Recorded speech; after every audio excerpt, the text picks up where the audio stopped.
Sorry, I think my line is connected. Hi. No, it's okay. No worries. Hi. Oh my gosh. How are you, Kimmy? I'm good. I'm good. Just busy with our recent launch at Publica.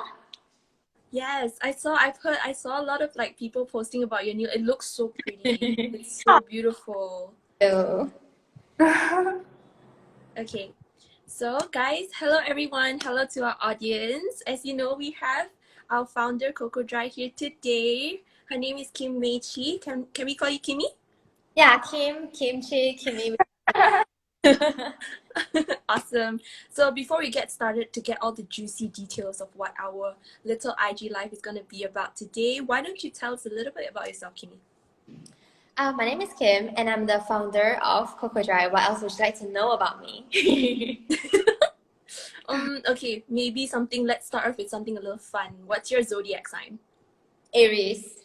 Oh, let's get along. Melanie, what's your horoscope sign? Pisces. Okay, we'll get along just fine, guys. Don't worry about this. This IG live is gonna be great. Awesome. So, we saw that you took event management and marketing from your LinkedIn profile during your college years, right? So it's a lot to do with communications, a lot to do with media and a lot of planning. Yeah. So what exactly inspired you to be an entrepreneur and start your business? Instead of getting the the usual 9 to 5 jobs that we see. I started with usual 9 to 5 actually. My first job after graduating was advertising agency back in Haba. Ooh. So I was a strat planner as well as account exec. Yeah. So it was really fun, like I love marketing, I love advertising, but during that time I just wanted to learn more, about business because marketing is just one aspect of it and I wanted more challenges. And when I was working in advertising, I love listening to podcasts. When you guys approach me, it's like, okay, I'll definitely say yes because I love to pay it forward and give the same values to those that actually, did for me when I used to be, figuring out about life as well. So I was listening to Growboss podcast back then. Almost every single day I would jog and listen and I stumbled upon this dry bar idea. And I was like, what? Dry bar? No cuts, no color, and I've never heard of anything like this. So that, struck me immediately and I started doing more research. Because I couldn't understand why, how on earth would there be any salon that doesn't do cuts and color? And when I started reading more, I noticed that, there's actually a potential in Malaysian market. And that's when I took the leap of faith and decided to pursue it. And obviously, I was really afraid back then because I literally had zero experience in business. And a lot of people from the beauty industry told me that it would 100% fail. So it was a very scary moment for me to really take the leap of faith and just do it regardless of what people tell me. And I don't blame them because I know most of them actually share their opinions out of concerns and worry that I may lose all my investments or it may fail and I may not be able to cope with that. So I think market research is very important and I need. So then I actually flew to London. So before I flew to London, I actually emailed about 10 blow dry bar owners in London. Yeah, I saw your article, your interview on, I think it was Bureau, right? Which you went to London and you got around the concept of a dry bar and everything like that. Yeah, exactly. And it was really, I was very lucky because some of them actually replied me and I was being that annoyed. Entrepreneur, I just started and I was literally emailing that and I didn't reply me. I go onto the LinkedIn, I went onto the Instagram, and when they responded, I was like, oh my gosh, I can't believe I'm actually meeting people that I've never met halfway across the world, and we just had had a great discussion, conversation about the strategy, what makes their brand and business successful in London. And every single business owner, even though it was the same industry, same business model, all of them actually adopt different strategies. Yeah. So that picked brains and they were just so kind and generous in even sharing their experiences with me. So I think that gave me a very good validation and gave confidence, like, okay, can work one, just do it. And also surround yourself with people that will really support you. All right.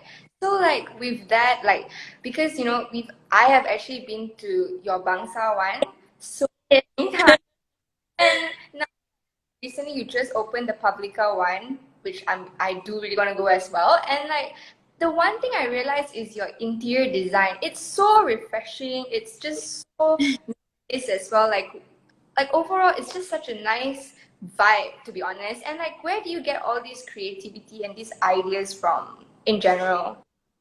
I think it all started with how I want people to feel, women to feel as they walk in Coco Dry, and how did we feel when they leave Coco Dry.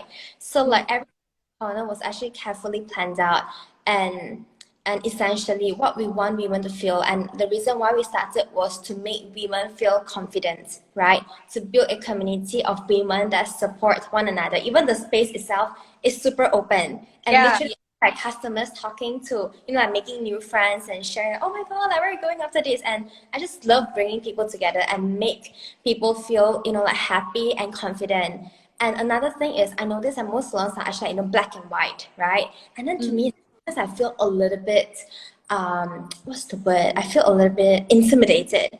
So Coco Dry, what we had in mind was that we really wanted it to be a very happy, very welcoming, uplifting space that you will always feel better, when you leave as compared to when you came in. Yes. So hence when you look at, the quotes on the wall, feeling cool, confident, or even, hey, haircation at Coco Dry, or you like my hair, just washed it, just to make the place a little bit funner, quirkier, like your second home, that you will never feel intimidated coming in. And whenever coming, you'll always feel happy. And a lot of people do describe Coco Dry as my happy place. Like, oh, that's my happy place. I love Coco Dry. And that's exactly the feeling that we would like to make our customers feel and our community feel. I really agree. Like I myself has passed by like Coco Dry because I've seen it and I was like, what is going on? What is this place? Because it looks like a salon, but then the name is like a tropical name. So I was really intrigued, and I think it was during a time where there was quite a number of people inside. So like I just passed by and I was like, I have to come back. I have to come back. Then the pandemic hit and I was like, I'll come back soon. I promise. So then when I saw like even the interior and how like when people come in they can like order like a non-alcoholic drink, and they can sit and watch Netflix, and I was like, this isn't a salon, this is like your 45-minute spa, like a quick do, and then you just come in and you feel so refreshed. And I think that your interior design was very well thought out, especially when you use colors like yellow. Immediately it's such an uplifting thing for people to like come in, you're just like and I get what you mean. Yeah, I totally get what you mean. Color, like vacation. Yeah, I understand what you mean as well, when you mention about how some of the times you feel really intimidated when you see like dark colors. Like I know a lot of like people use those type of colors for like classy, sleek, and things like that. Then you come into Coco Dry, it's just like a breath of fresh air, which I think it's so necessary in like a place and a setting, and also like in like the salon and beauty industry as well. So I think that's one of the things that Melanie and I were really we saw, and we were so inspired because you don't really see this often, right? And like it gives such a holiday vibe as well. Yeah, definitely. So like you've mentioned, right, like we all know that you have opened up the new place in Publica, and you have to juggle the one in Bangsa as well. So maybe just walk us through a little bit of like your schedule as like an entrepreneur yourself. My schedule. Unpredictable. Honestly, I don't really have a fixed schedule. I think the only thing that is constant would actually be my morning tennis lesson, because to be honest, when it comes to sports, it's actually my outlet, because I have a lot of going on in my day. So I usually try to wake up, and then start my day fresh, sweat it out, and then that kind of like prep me to be prepared to take on the rest of my day. So for the first 3 months, I was in Coco Dry every single day. When we first started, to just make sure that operate smooth, every customer is happy, and just basically interacting with everyone to understand what are the ways that we can further improve ourselves. And then eventually I just started delegating. I hired really, really great people to work with me. To be honest, we wouldn't be able to expand if it wasn't for my team. Like they really did show up, own it, and they actually did their job much better than I do. So when it comes to my daily activities, it really depends, because Tuesday and Thursday are my marketing days. Every Monday we have management meeting, and on other days I have meetings with the rest of the brands that I started as well, such as Wave, as well as 10. Yeah. So like literally after this, I'm going to celebrate one of my partners' birthday at 10. So it's super unpredictable. I don't know like what's gonna happen on like the next 2 weeks. To be honest, I don't really have like a fixed schedule or like 9 to 5 that I have to be at this place. And it really depends. Sometimes you do have pop-ups and I have to show up, or even partnership opportunities and collaboration. Yeah. When you say it's unpredictable, were there moments where you felt a little bit overwhelmed because like everything just come at once and things like that? Yeah, sometimes I do. Sometimes I just feel, oh my God, like I'm a little bit overwhelmed, and I remind myself, yeah, girl, you signed up for this, so deal with it, okay? I totally understand. I think us as final year students, we kind of have that responsibility as well. We're just like, we signed up for this. We can't really have any room to complain. Oh, Exactly, because Yeah. you're ambitious, you want more than what others are having, and you're constantly chasing the highs, right? And then if Yes. you have to put in the hard work, yes, you're over. Yep, deal with it because you chose this for yourself. Yeah, but to be honest, like I do have my ups and downs, but in general, really, really glad I started, and it has been a fun ride so far. That's so good to hear. and like I feel like your journey is just so inspiring to so many people. I feel like a lot of people do want to do entrepreneurship, but there's just much. I think a lot of people are scared to take the first step as well. And like, So true. with that being said, like you have a new cafe which is getting 10. With that, like, could you share with us what made you want to embark on this journey in this whole competitive F&B place structure? Wow, how did I start? Okay, when it comes to 10, it's actually by chance, to be honest. The reason why I started 10 was because while we're expanding Coco Dry, so we actually found an outlet at the main entrance of Publica. So one of the minimal requirement was actually to have cafe, because F&B in general is known as a crowd puller in malls, on any Yep. So I was like, oh wow, cafe. So is that a sign for me to get into F&B? And it has always been one of the industries that I wanted to tap into, because how I see myself growing as an entrepreneur is not just limited to, hey, beauty industry. I want to be in service industry. I want to be in F&B. I want to be in tech. In the future, or even hospitality. Yeah, commerce. So these are the 5 fields that I want to tap in and also diversify my portfolio as an entrepreneur. So then I was like, oh, I think it's a sign, like, and I spoke to my cousin. So my cousin, her name is JS. She's my partner in 10 as well. So she has been a barista for about 4 to 5 years. And I've never seen anyone so passionate in coffee. And she actually, dropped out of her college to pursue her dream. And I love that about her. And I was like, okay, you know what? There's an opportunity here. It's a small store, Do you want to start together? Shall we? And then she was like, after careful consideration, and then she was like, okay, sure, let's do it. And that's how it all started. Because that time I was actually contemplating whether to just find, a cafe brand to work with and offer the space to them, or should I start, a completely new brand, on my so that was the reason why we started, even though it was competitive. But I do think that when it comes to F&B, it's actually a necessity, it's a need. People eat every single day, right? And if your food is good, if the quality is there, the return rate is very high with minimal marketing efforts as compared to other industries out there. Would you say like getting 10 was like you mentioned, right? The whole the place and everything, having partnership with your cousin. It was like you said again, I guess it's an unpredictable move, and you took it as a sign and just took that leap of faith, and you went with it. You charged ahead. Um, Also, like, how would you juggle? Because you have like this dry out business, blow dry business, and also like the cafe and everything. What are some of the tips would you want to share to people who wants to juggle these few businesses as well? Hire the right people and put the right people in the right position. Mm-hmm. And that's how I've been able to juggle and manage different businesses. So let's say if you ask me the same question 2 years ago, I may not be able to juggle at all because I was, it was a one-man show. I was doing a lot, like I was doing Yeah. I was doing finance, I was handling operation, I was in the store every single day, I was multitasking. And it was very tiring. There was no way that I could actually withdraw myself from daily operation. But because of my team members, because they're so good at what they do and how they have grown, like from day one and taking up these roles. And that's how I was able to withdraw myself up and work on other businesses while they focus on what they are good at doing. Yeah, so identifying strengths in your team members are very, very important, and you have to learn how to delegate. I used to have this issue that, okay, I want to do everything myself because I was so worried that the quality or, they may not be able to deliver what I expected them to be, or I may have to handhold them.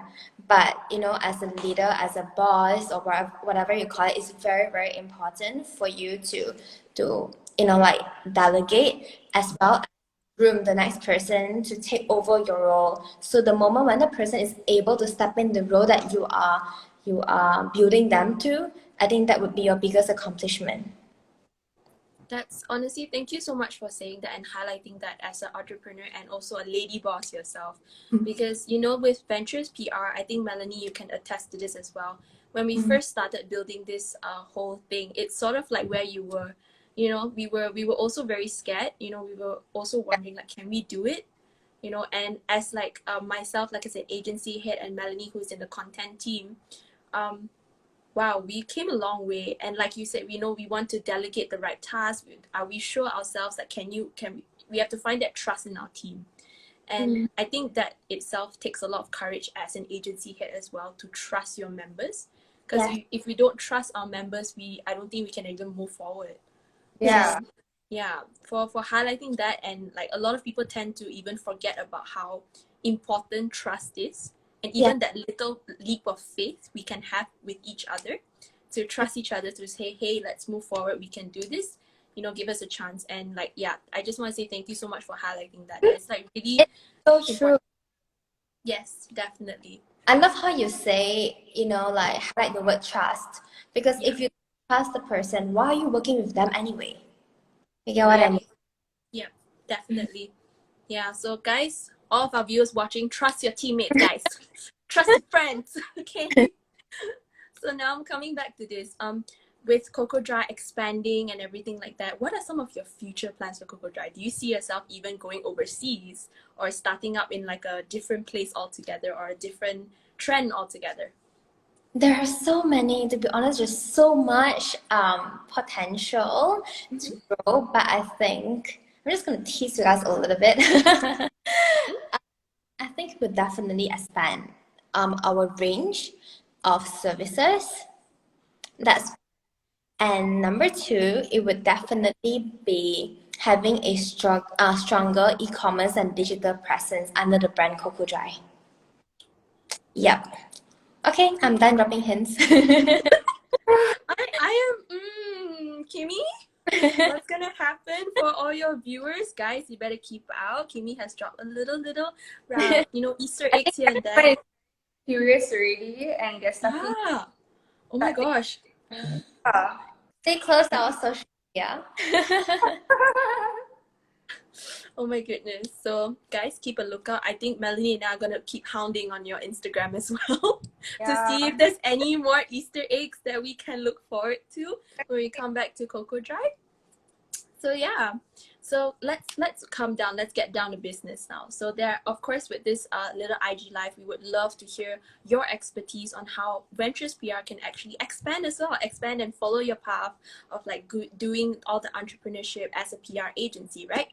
So we are currently reinventing, our Studentrun PR agency, targeting our services to SMEs and startups. What is your opinion on student-run PR agencies, such as Ventures? Well, I think you guys are amazing. Like having to juggle your studies and at the same time starting an agency. You mentioned you're scared and all, but the fact that you guys are pulling it off so well, you guys should give yourself a lot of credits and, pat yourself on your shoulder. And the fact that I think, yes, SMEs are actually great target market, because I do know a lot of people that struggle, with PR, with marketing, because they are not from that background and they're usually very, good with operation. But on the other hand, because I had advertising agency background, so it came kind of like naturally for me. So I think it really doesn't matter, who are the people behind it or how young you are, whether you're a student or you're an adult. But most importantly is your, capability, to drive a business forward, to put the words out, to gain the awareness that the small businesses need, and that's all that matters. So to me, it doesn't really matter, like whether you have a lot of experience, less experience, or even who's running. I think it's totally fine, and as long as the intention of doing well, of really serving, SME is there, I'm sure you guys can go far. Yeah, Yes, I think Jody, you can also agree with that, because like our intentions are so pure that we do want to help people out there with every team, and everyone just wants to be a part of it. And Kim, such a young entrepreneur, do you think that Venturous PR could be valuable to your business, especially during the COVID-19 pandemic? I think there are two ways of looking at this situation, because from my experience, when it comes to the COVID-19, period, it's also when businesses are tight in budget, right? So they may not have the resources to be able to hire an agency to help them, with the awareness or, the services that you guys are able to provide, right? So I think, but it really depends on, lor. If you get what I mean. But in terms of like the values that PR agencies can bring to the companies, and I'm sure that it would be great for SMEs to explore, especially for those that have never put the words out there, or they are struggling to put their brand out there. Yeah, and I guess that's what our foundation of Ventures is actually built for. We came with the mindset of just, of course, with as students, this is what we're learning to do, professionally develop ourselves into actual budding PR practitioners out there. And we also want to make it affordable, because with what the pandemic has taught us, definitely we cannot rule out the fact as how the pandemic has made it really, really extremely difficult for not just SMEs, guys, it's about every single business industry out there. It's very difficult. And with the pandemic has also brought out a lot of good opportunities. We're not going to deny it either. And we can see it in, like, guys, do you guys remember how the growing of businesses on Instagram? Baking, even now with jewelries, the beads and everything like that. And even like small other companies, startups and SMEs. And I think a lot of people also wonder why we are starting it now. And I guess that answers itself. We want to help like so many amazing brands, startups, businesses, SMEs to get to the peak publicity, get to where they can be and what they could be. And like how that you've mentioned, how PR services are expensive, especially with brands that really want to get where they want to be. And that's why we're here. That's why Ventures is here to help you to get where you want to be. So who or what are your career aspirations? Like, what inspired you, whether it's a who or a what, what comes beyond your current role? Purpose. I've always believed in, just like very similar to Venturous PR as well. Like you guys started with a very strong purpose to help SME get to their peak, of their business.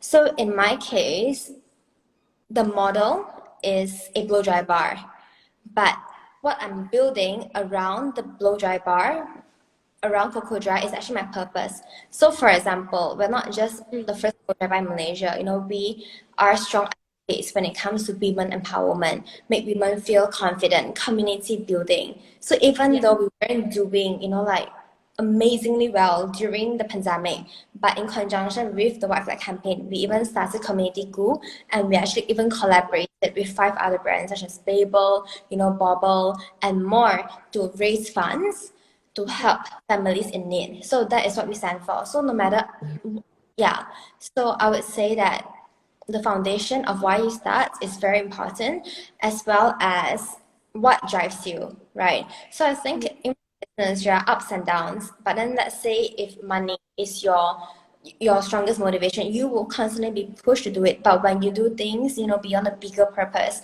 or when I receive messages like, hey Kim, thank you for starting Cocoa Dry, I love how it makes me feel. I feel so much better about myself, how confident I feel, da, da, da. And then all these are the messages that actually keep us going, and it's a reminder of why we started at the first place. Yeah. So it's Yeah, the purpose, even when we are learning, doesn't matter, I guess, guys, if it's whether you're starting your business or you're doing anything. The sense of purpose is when we find it, it's so fulfilling. It's so fulfilling, because everything that you do from then on, it's just gonna drive you to, number one, do better. Number two, like what Kimmy here is doing, is to empower and even inspire girls and guys to even just do something that's out of the ordinary. Because I remember reading your story as well and listening to you, is that you were once someone who was afraid to start something like this, because in Malaysia the market is very niche. Everybody only knows about, wash and cut. The salon is only known as the concept of, okay, I'm going there to actually cut my hair. I'm going there to, pay and shell out heaps amount, just to get where I want to be, But then comes along someone like you, you say hey, I want to do something that, that makes people feel good. That makes it as simple as the reason as feeling good, and it has impacted so many people around. Like you've mentioned about the comments, and how they feel. And a lot of people think doing your hair is just doing your hair. Guys, no, it's not. I swear, it's like when you buy something good for yourself and you want to look good. It's the same thing with your hair. Yes.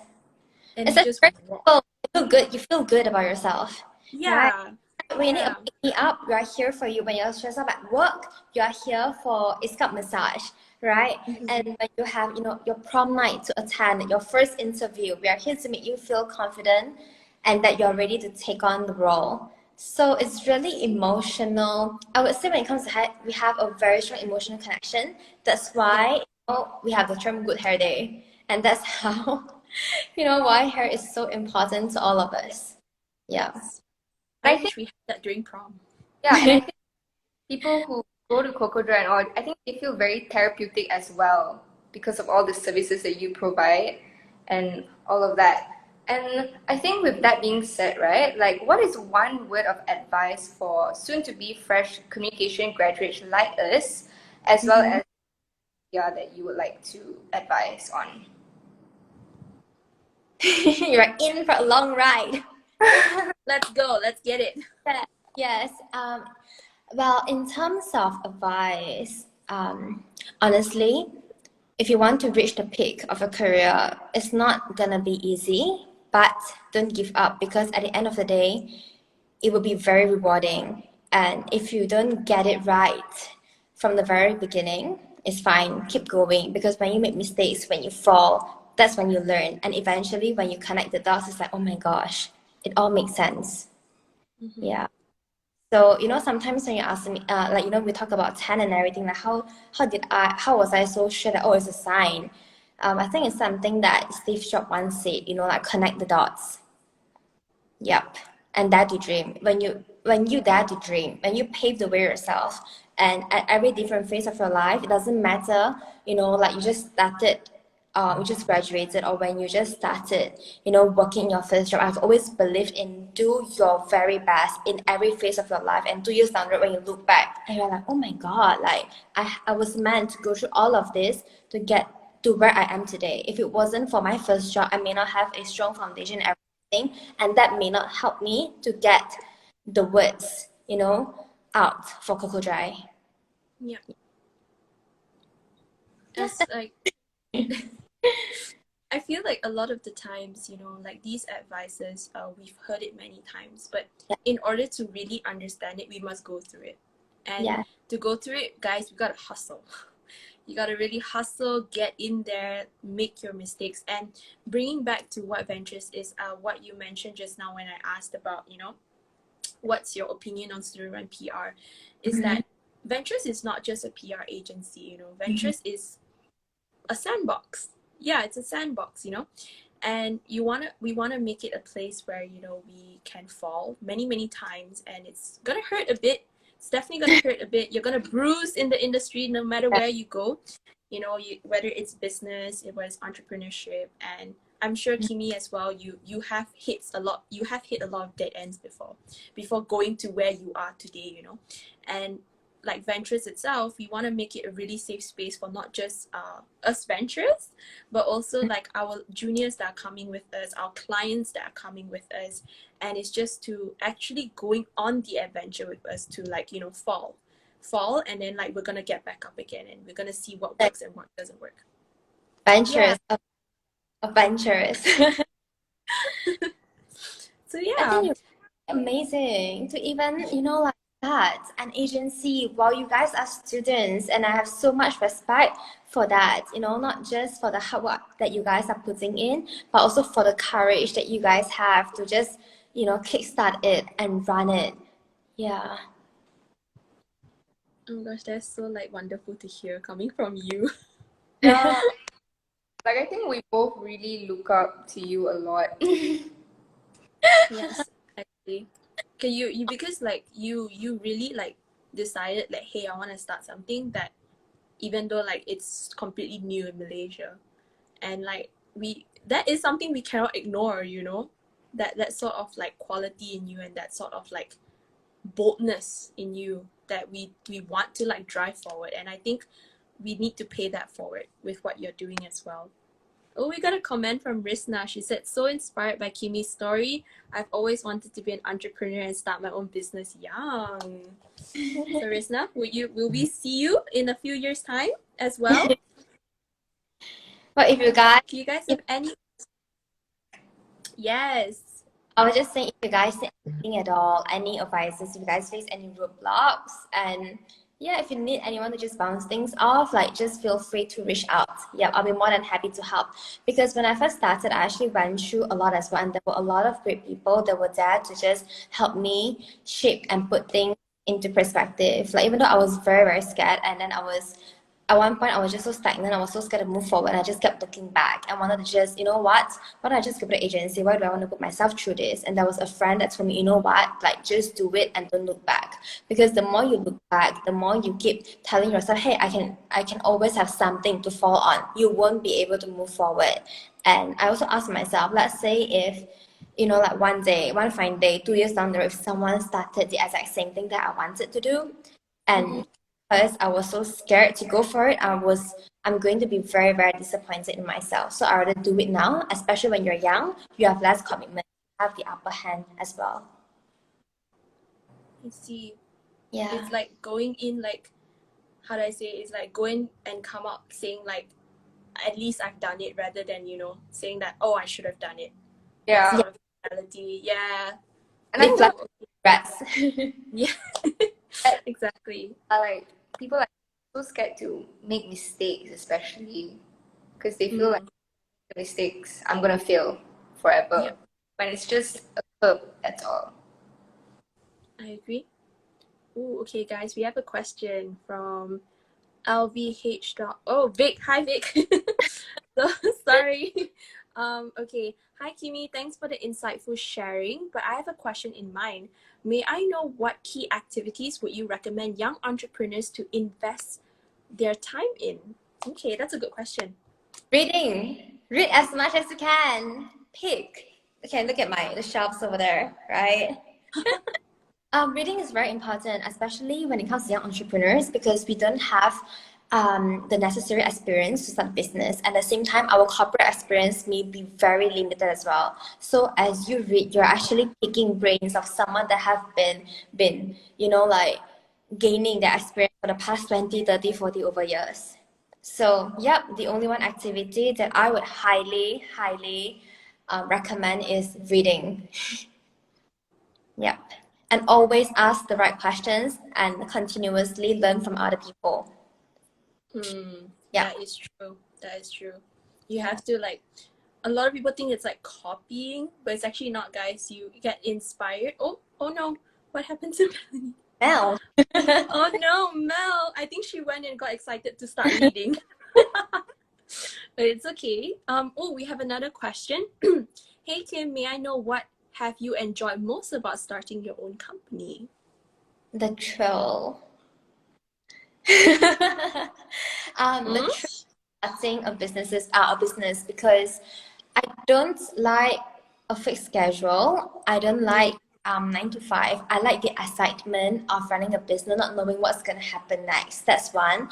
And second of all, I've actually learned to like growing leaders. I think I mentioned just now, like the most fulfilling about running Coco Dry is really to see my team grow, into a person that even I look up to. And not even that, even when we first started, I've always told them, hey, I don't believe in you guys working for me forever. I want to groom you guys to be able to work with me, become my partners, and grow this business together. So at this point of time, there are 3. So they are actually my first three hires, and 3 of them have actually become my partners so I think I've tried that, and seeing them succeed, seeing them putting food on the table and telling me that, oh, you know what, that I've never thought I could buy a car, I've never thought that I could get my own braces or even support my family. So I think this would be Oh, that must be so good, I understand where they're coming from as well. When I first got my part-time job, I feel like I earned it. Whatever I get, I earned it, and there's always that proud moment and acknowledgement as yourself. Yeah, definitely. Oh, Mel, you're back. We thought you got excited and went to go read as well. It's okay. Oh, we have another question. Okay, this is from onia.leo. Okay, so inspiring. How she's he or she, I'm so sorry, is wondering about investments for young entrepreneurs like us. Do you as well, if you don't mind answering, do you take out business loans? Where would you invest your money once that you have received your profit? Okay, so in terms of investment, I started when I was 26, and the capital for starting Coco Dry was a few $100,000. So what I did was put up a pitch deck and started raising funds from angel investors. Yep, what I did. So it was literally me identify the investors that would be interested in our business model. And I would literally just email them, DM them, or meet them at events, just so that I could secure a meeting with them for me to pitch Coco Dry to them. Yeah. Okay. Oh, so it's you really just have a page, is it? The investors can come and fund. No. So let's say when it comes to the page, it's usually crowdfunding platform Crowd Plus Asia. No, so that one is you're actually going through a platform and you don't know the people who are actually investing. So they're just putting their money online and that's it, right? So what I did was I actually raised funds. I actually analyzed, right, the people that I would love them to be, they could definitely bring in certain value. So just an example, Coco Dry is a blow dry bar. So the business that would complement our business model would actually be Beauty Academy. So, and I was doing research, which beauty academy would be interested. So we actually reached out to a lot of hair academy owners and even beauty academy owners. And then one of them actually agreed to invest. So one of our main, our shareholders is actually Sense and Style. So they're actually a beauty academy and they do offer courses for, makeup, hair, manicure, etc. Oh, Okay, that's new actually. Wow. Yeah, and I met them in events, and because that was a fundraising, not really a fundraising, that was a launch event for this beauty brand. So we were like, huh, if they invest, they will be interested in investing in us. So I was like just going for it. Hey, my name is Kim. I'm gonna start this. Can I schedule a meeting with you to share with you about my idea? And yeah, so that's how we started. Shameless, being an opportunist at events. Yeah, so yeah, we have definitely come a long way. Wow, definitely. I understand. Like it's a definite journey, starting from really like there, and then now you see yourself. You look back, and it must be really like fulfilling for you. Definitely. Yes, it has been. Okay, we have another question from Rizna. Okay, she said, because I'm a little conflicted. I'm so sorry, guys. Can you actually see the questions on your end? Yes, I can. Oh, okay. So we have a question from Rizna. I'll still read it out for anyone who can't see it, okay? Because I'm a little conflicted on whether to work a 9 to 5 that I might not be fully happy about, or start my own business even though I'm not stable. So do you have any advice for Rizna? I think it really depends because, when we talk about happiness, right?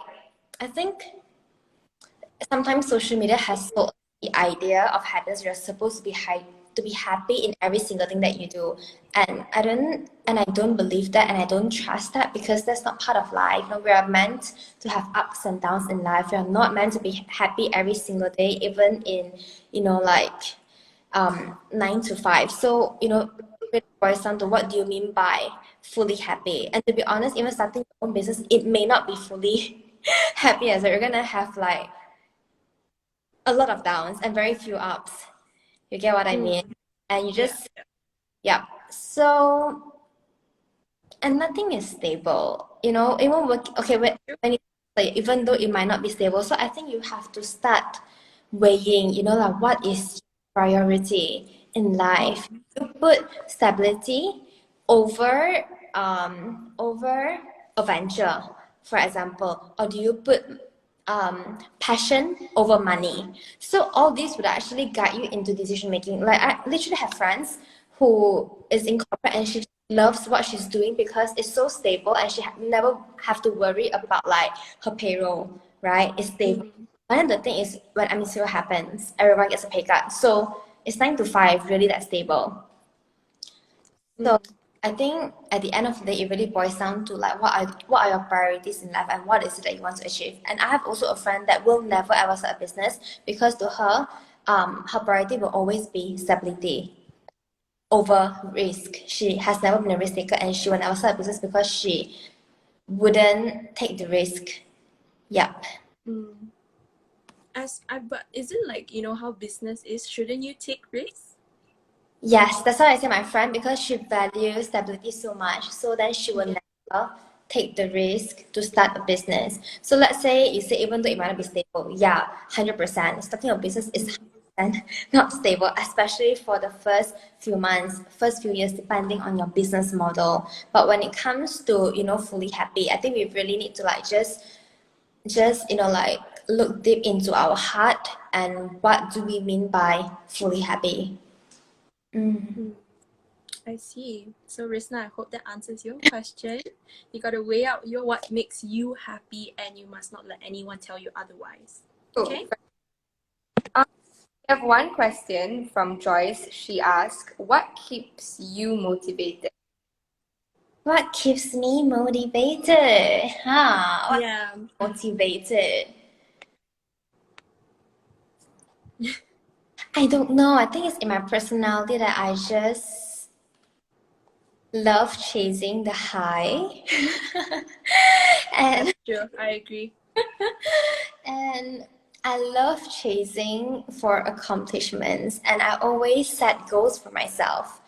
And I think when you set goals for yourself, that just somehow motivates you, because every morning you wake up with a purpose of what you want to do, where you're getting, and by doing this will get you to where you want to be in a few months' time, in a few years' time. Yeah. But other than that, is the people that I work with that motivates me, because I think sometimes, there are times where you just feel demotivated, or there are times that are really tough. But as a leader, you can't back down. You can't really just be like, oh my God, we can't do this. Because when you say you can't, everyone just lose confidence in you. Yep. And it's very important for you to be self-motivated all the time, because your team relies on you. Your team depends on you. Their livelihood, like whatever that they are feeling, their problems, you have to be there for them. You are their shield. You are their pillar. So that's something that I may miss a little as an entrepreneur, because I remember when I was working in corporate, I enjoyed it because I always have like a person, my boss, to fall back on. Or if I make any mistakes, my boss will always back me up or like guide me on this is what you should do, this is not what. This is something that you cannot say, you cannot do, da da da da da. And right now it's just I have to figure a lot on my own, like a lot on my own. And if things get hard, no matter how hard it is, I have to find a way to really push through it, just like pandemic. Yeah, because if I lose confidence, if I lose hope, my whole team will fail. Yeah. I I think definitely agree with that. Yeah. with this as well, being the agency head, you can really relate to this because we all see how stressed you are sometimes, and it's like what Kimmy said as well. Like if we don't find a reason and a way to like be positive and bring ourselves back, everyone else is gonna fall. Everything else is going to fall behind. Yeah. Yes. I agree with that. It's that responsibility, I would Yeah. say, on our shoulders, that it just comes along naturally, whether it's a leader or you're starting your own company or you're the sole proprietor of your business, right? Yeah. You will always have that, I would say you set yourself that sort of expectations. Yeah. You need to hit not only for yourself but for your team. And what you've highlighted, Kimmy, as well, is that since we are the pillars, right? If we break, our team will break. Yes. It's very difficult as well, like how to be a leader without actually just giving instructions. Being a leader is a lot on actually working alongside your team and getting into the hustle with your team. Yeah, that's why when you highlighted that, I was like, Kimmy knows. That's when the tough gets going. Yeah, we have no choice. We gotta keep running, because if, like I said, like if our team don't see us doing it, they will feel like demotivated as well. Yes. So, yeah. And also Ventures, we got your back. as well. It actually says that entrepreneurs are supposed to be the most resourceful people in the world. So just at MCO, I have been looking at how different entrepreneurs respond, to the situation. There are people who just keep on complaining and complaining on social media, but there are actually other people who look for opportunity during crisis and strive. So you have a choice to be the entrepreneur that complain and do nothing about it, or you want to be the entrepreneur that built something during the crisis, because a lot of businesses actually were founded during crisis. You get what I mean? So that also motivates me to be like, okay, this is who I want to be, and this is how I'm going to get there with this mindset. Yeah. Agreed. We have one more question from Jason. He asked, what is the biggest challenge when you just started your business, as well as how do you manage your time for multiple commitments? Okay, so the first question is the biggest challenge when I just started. I think the biggest challenge that I faced was lack of experience. Because even I was working in advertising, I was only there for a year. So I still had so much to figure out that you will never have the answers to every single thing, right? At every phase, when you start a business, you always face different challenges. So what matters is how you respond to those challenges and how you solve problems one by one that comes at you. Because every time you solve a problem, you are at a different place. You are at a better place, and you just keep on doing that, and you will get to eventually where you want to be. So for instance, when I first started, my biggest challenge was I had no money, like how am I going to get money? And I was like, okay, crowdfund, street by angel investors, what are the shares available? How does this work? And then after I started oh shit, like I'm alone right now. Like I need a team of stylists that would believe in an idea that has never ever been successful in Malaysia. So how do I convince them to join my team, and what are the kind of people that I should hire? If I hire hairstylists, would they want to join me? Because I don't do cuts, right? But how do I convince them? How do I train them? And I'm not a hairstylist as well. So you just have to put all the pieces together at every single phase in your business. And fast forward, right? We just launched our second outlet, and then it's not easy as well. It's like managing one outlet, two outlets is completely different thing. You have different operational challenges. You have, like as you expand, you may have more problems as well. So, Yep. Agree. and how do you manage your time for multiple commitments? Google Calendar. And try to double book yourself, because that happens to me all the time. And also, I am a naturally person, so yeah, I'm still trying. I don't have the answer for this. I'm so sorry. I'm still figuring out. But when I do, I'll let you know. No, like thank you for saying that, because a lot of the times people think that people who are there have it figured out, Oh when no. in reality everybody is Yeah. learning together. Oh my gosh, yeah, it's okay for like saying like if you don't know anything or anything like that. It's totally fine. Ooh, okay. So we have a few minutes. Actually, we have about 2 minutes for maybe we can take about one more question. Okay. So the next question we have is from Michael. He asks, knowing what you know now, was there anything you would have done differently when you first started out? No, I don't think so. I think if it would ask me when I was facing, like those challenges back then, I said yes. Oh my God, why did life put me through this? But once you get through and you look back, you'll give your parents on the shoulders. Oh my God, babe, like grow. You actually get through it, and because of that, it makes you a better person. You've learned so much more, and that you'll be able to share these experiences with, like the generation of entrepreneurs in the future. And I just think that sometimes it's meant to happen to you just so that you can grow. It's not necessarily bad. It's not, like life is trying to get you. No, it's not that. Yeah, it's a journey, and I think because of that, when you will tend to appreciate your highs and your success even more, because success don't come easy, right? Yep, I agree. So no. And and I guess that is all for the questions we can take today, guys. We thank you for your attendance. Thank you for asking so many questions as well. And of course, thank you to Kimmy for giving us your time today. Again, Kimmy, the founder of Coco Dry, she joined us today, gave us a lot of amazing insights. You're an inspiration, okay, definitely. And I wish you all the best. And we can't wait to see if we can collaborate with you in the future again. Yeah. So thanks again, Hey. everyone. Yes. Thanks again, Thank everyone, for you coming. so much for having me. And you guys are doing amazing as well, okay? And I have so much respect for the both of you. Yep.